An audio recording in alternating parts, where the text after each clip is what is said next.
right, we're into the grape light where we're going to talk about some news, and we've got some crazy news going on with Brandon Sorsby.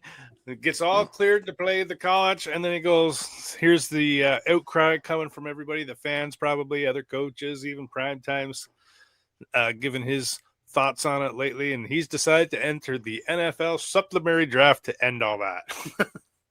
Yeah, and I think this had to be a decision that came from him and his family and everything. Just like, okay, this outcry is just not worth it. Like, just to sum it up a little more, the Big 12 then started to sue, saying, hey, don't we have the right to enforce our own policy?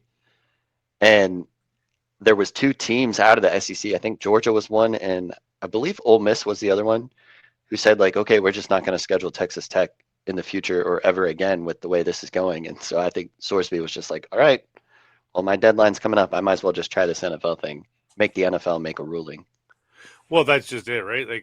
And that's all I think he's doing is keeping all his options open because the college could still deny him from playing, because I think each conference should have the right to say, hey, we're going to enforce these rules, even though the NCAA isn't, and they should, but they're just not getting the backing from the courts, so they should try theirs. But like I said last time we talked about this guy, the easiest way is the NFL just to be like, if you've ever bet on the foot of football while playing football, I don't care what division you were in, what level you're in, you just cannot enter the NFL draft, and you are banned from playing in the NFL for a lifetime. That would stop all these sorts of bets.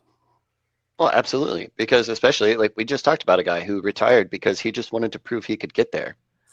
Well, if that's your only goal, you can't have people sitting there gambling on it. And like I said, one of the big admissions of guilt for me was that he was having other people place bets for him.